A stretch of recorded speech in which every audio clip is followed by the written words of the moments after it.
Vamos a iniciar con la materia Análisis sensorial de alimentos. La primera unidad es la introducción a la evaluación sensorial de los alimentos.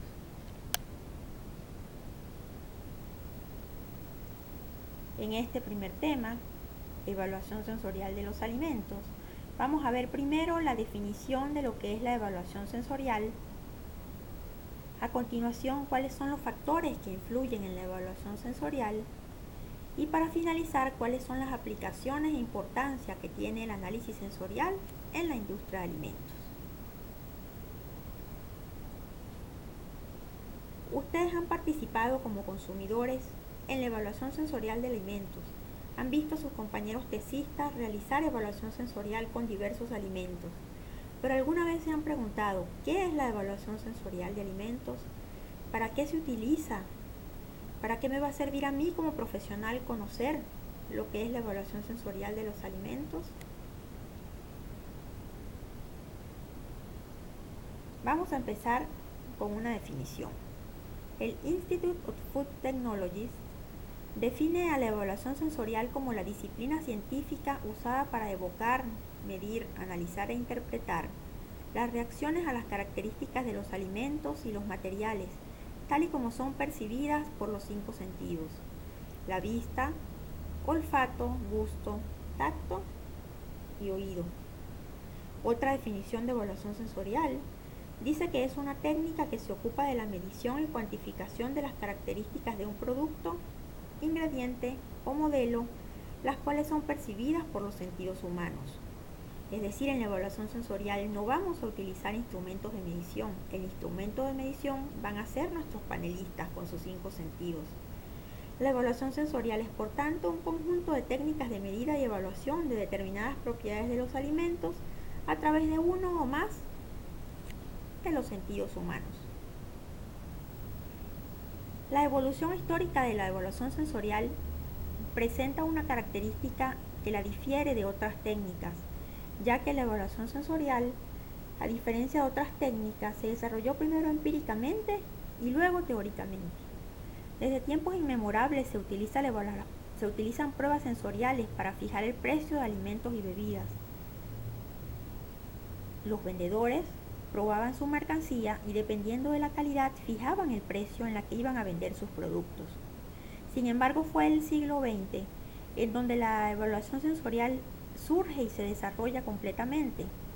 En la década de los 40 se empiezan a desarrollar las primeras pruebas o primeras técnicas utilizadas de evaluación sensorial, como la prueba de triángulo y la escala hedónica, utilizada tanto por paneles entrenados como por paneles consumidores, que vamos a ver más adelante, que veremos o que desarrollaremos con más específicamente más adelante en el curso. En la década de los 40 se vuelve centro de atención en las Fuerzas Armadas estadounidenses, ya que se utilizaba para verificar la calidad de las raciones que se daban a los componentes de las Fuerzas Armadas en épocas de guerra. En la década de los 50 se publica el primer libro de evaluación sensorial, elaborado por D.J. Tilner.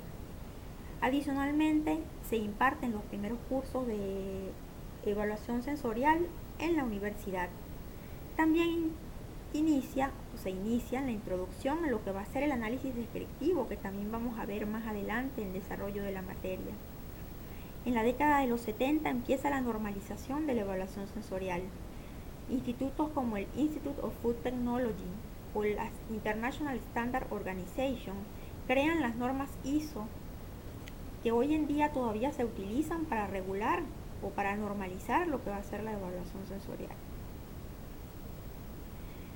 A partir de 1970 y hasta la fecha, ha continuado la evolución de la evaluación sensorial con revisión y modificaciones tanto de los conceptos de evaluación sensorial como de las técnicas utilizadas, y ha servido para perfeccionar y crear nuevas técnicas utilizadas en la evaluación sensorial de alimentos. La calidad sensorial de un alimento va a depender de varios factores, como por ejemplo cuáles son las propiedades químicas de los alimentos, cuál es su composición, su contenido de carbohidratos, proteínas, grasas, etc. Sus propiedades físicas como el color, sus propiedades estructurales, cómo está constituido, pero también va a depender de las condiciones del individuo, de cuáles son sus condiciones fisiológicas, si es una persona sana o presenta alguna condición en alguno de sus sentidos, de sus condiciones psicológicas, si está triste, si está deprimido, si está alegre. Una persona no va a evaluar igual un alimento si está triste o si está contenta. También depende de las condiciones sociológicas y étnicas. Un panelista no va a evaluar igual un alimento si está acostumbrado a su consumo o si por el contrario pertenece a otras culturas. La evaluación sensorial debe fusionar todos estos aspectos para proporcionar unos datos que sean significativos.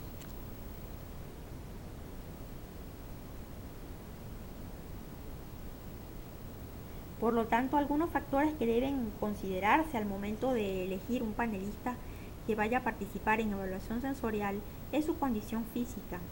Deben exonerarse panelistas o personas que presenten trastornos de salud, fiebre, resfriado, algunos problemas de encías, alergias, etc., ya que los sentidos de estas personas no están en su totalidad de su calidad.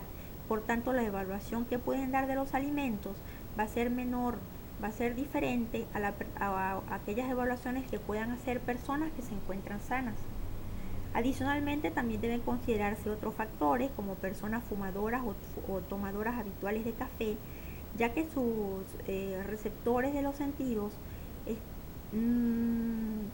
tienen diferente percepción de lo que va a ser principalmente los sabores amargos, principalmente lo que va a ser olores y sabores. Adicionalmente debe considerarse si la persona está en tratamiento médico. Y la hora de la evaluación sensorial también debe considerarse, ya que si una persona acaba de comer comidas copiosas o dependiendo de la hora del día en la que vaya a hacer la evaluación sensorial, también puede afectar cuál va a ser la respuesta que esa persona va a dar a la evaluación. Entre la importancia del análisis sensorial, tengo que primero proporciona información que solo el hombre por medio de sus sentidos puede dar. Adicionalmente resulta de gran utilidad en lo que va a ser el desarrollo de productos, en la reformulación y el control de calidad, y ayuda a encontrar cuáles son las características idóneas que satisfagan los deseos del consumidor, ya que puede determinar cuáles son los atributos únicos e importantes para la aceptación del consumidor, y esto me ayuda a aumentar las probabilidades de aceptación o de preferencia del producto y su éxito en el mercado. Entre las aplicaciones de la industria de la evaluación sensorial de alimentos en la industria, tenemos por ejemplo la selección de materias primas. Si yo voy a cambiar de proveedor, ¿cuál materia prima debo elegir? Si se modifica la calidad del producto o cambio con el proveedor. Para la selección de aditivos, ¿cuál aditivo debo elegir? ¿Cuál es el mejor? Si se modifica el sabor, el color, el aroma del aditivo, ¿en qué concentraciones debo emplearlas? Adicionalmente, en el desarrollo u optimización de producto me permite ver cuáles son las mejores alternativas de formulación, cuáles tendrán mejor aceptabilidad, si hay reales diferencias con la nueva formulación o cómo es la calidad con respecto a la de la competencia. En las modificaciones del proceso de elaboración me permite ver si esto se traduce en cambios en la calidad del producto, cómo establecer las variables de las diferentes etapas y cómo decidir qué proceso utilizar. Y efectos del almacenamiento, por ejemplo, cuánto tiempo puedo almacenar el alimento sin que su calidad varíe, si hay modificaciones en la calidad del producto almacenado y cuáles son las mejores condiciones de almacenamiento. Para finalizar, esto fue solo un abreboca de lo que vamos a ver y aprender en este curso. Y para que vayan investigando de qué se trata la próxima clase, les dejo dos preguntas. Ustedes, ya conociendo varios campos de aplicación en la evaluación sensorial, se han preguntado en cuáles errores se puede incurrir al realizar erróneamente una evaluación sensorial, o cuáles son las técnicas más apropiadas a aplicar dependiendo de los objetivos del estudio. Esto lo veremos en la próxima sesión. Hasta luego.